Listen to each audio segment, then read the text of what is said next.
Hello everybody and great good morning to all of you. कैसे हैं आप लोग? वो सब बढ़िया होंगे, अच्छे होंगे और एकदम ठीक होंगे। जैसा कि आप लोग जानते हैं कि नीट पीजी की काउंसलिंग चल रही है और इंडिया मॉपअप ऑन गोइंग है। आज लास्ट डेट है चॉइस फिलिंग करने की, शाम को 4 बजे। हो सकता है फर्दर एक्सटेंड हो जाए नीट पीजी का रिवाइज कट ऑफ को देखते हुए, लेकिन ऐसी कोई भी ऑफिशियल न्यूज़ अभी तक अपडेट नहीं हुई है। कल रात से यूट्यूब पे कई वीडियोज़ हैं, टेलीग्राम पे डिस्कशन है कि काउंसलिंग होल्ड पे है, काउंसलिंग होल्ड पे नहीं है। साइट पे एकदम लिखा हुआ है, स्क्रॉल हो रहा है कि 9 तारीख की शाम को 4 बजे से चॉइस लॉकिंग शुरू होगी। कोई भी डेट्स अपडेट नहीं है। ऐसा हो सकता है कि डेट अभी और डिले हो जाए, लेकिन कोई ऑफिशियली ऑर्डर या डिक्लेरेशन अभी तक नहीं हुई है। और जब तक कोई चीज़ ऑफिशियल नहीं आती तब तक हम और आप उसको प्रॉपरली मान नहीं सकते। एक बात और, रिवाइज कट ऑफ होना है, ये सब जानते हैं। आज हो, कल हो, अभी हो, मेरे वीडियो डालते हुए हो जाए, वो बात अलग है।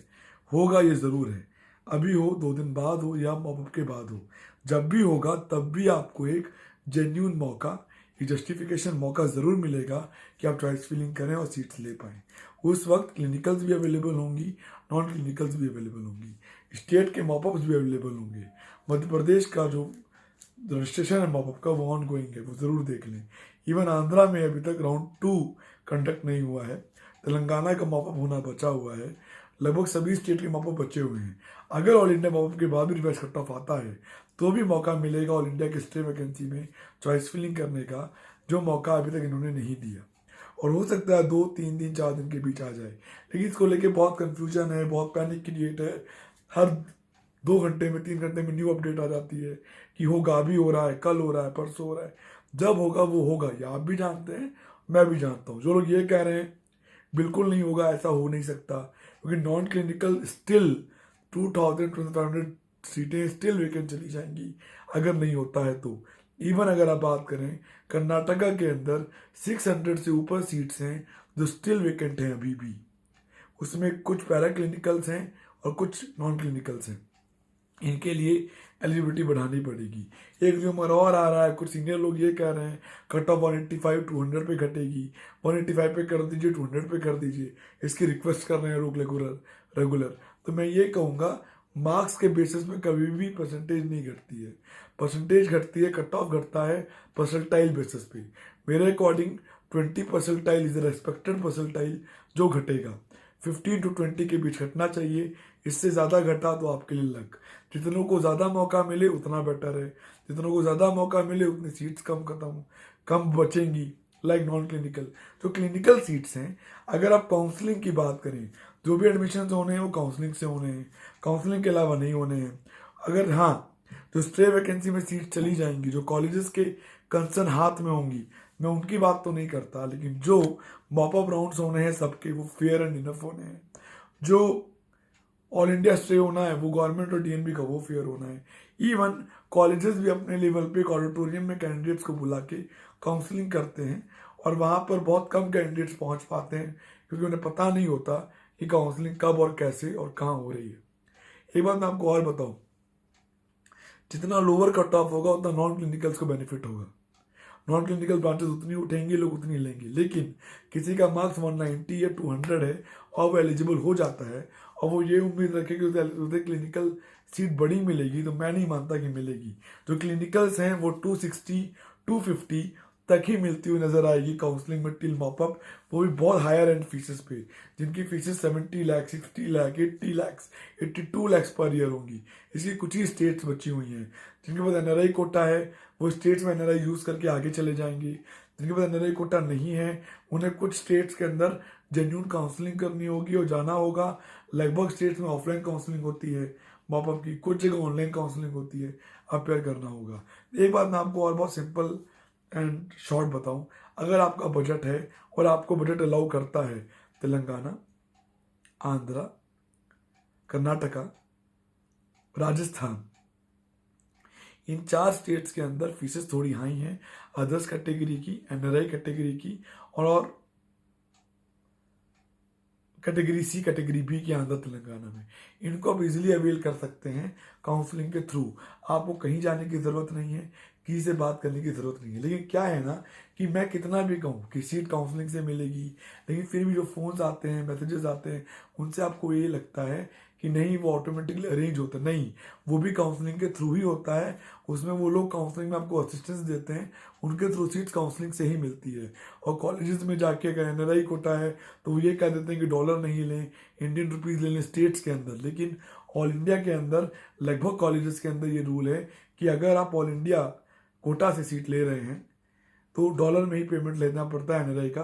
कुछ कॉलेजेस के नॉर्म्स हैं जो कि फिक्स हैं, जो उसको क्लेम आउट करके लेते हैं। ठीक है, ये पहली बात है जो मैंने क्लैरिफाई करी और क्लियर हुआ। दूसरी बात, जो कैंडिडेट्स स्टेट और ऑल इंडिया पैरेलल में प्ले कर रहे हैं, स्टेट ऑटो में सीट ले चुके हैं, फिर वो ऑल इंडिया में जा रहे हैं, अगर आपको ऑल इंडिया में सीट मिल जाती है और आप उस सीट को छोड़ते हैं तो हेफ्टी पेनल्टी लग सकती है।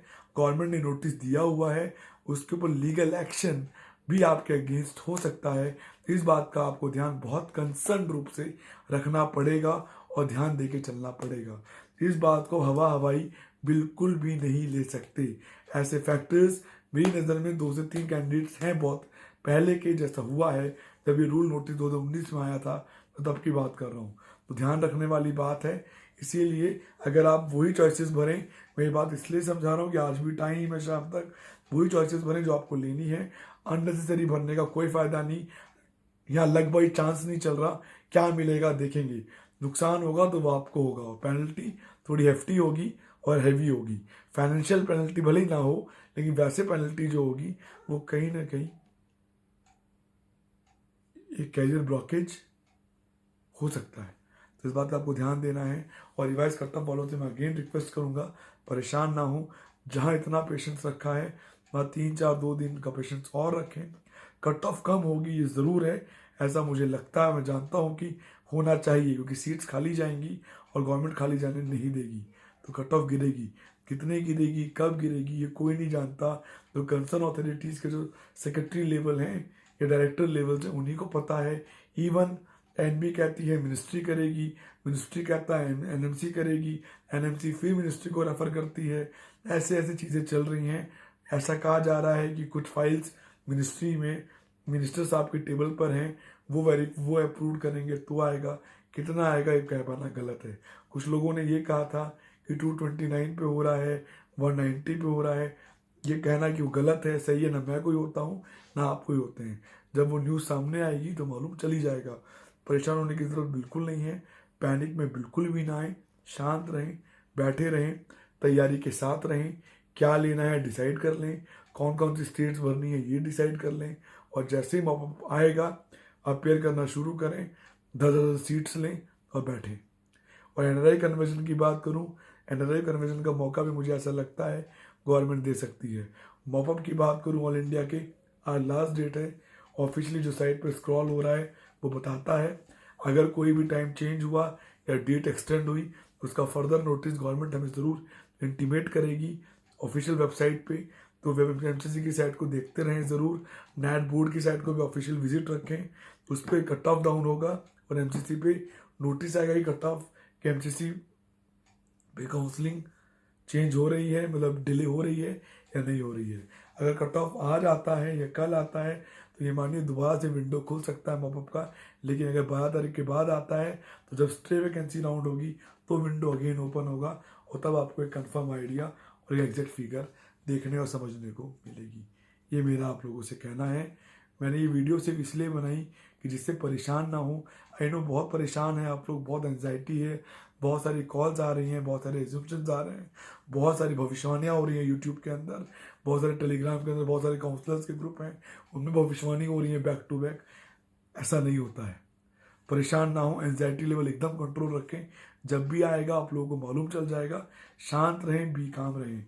200 आए तो बढ़िया, 185 आए तो बढ़िया, 230 आए तो बढ़िया, जो भी आए उसको स्वीकार करना पड़ेगा, उसके अलावा कोई और रास्ता है नहीं।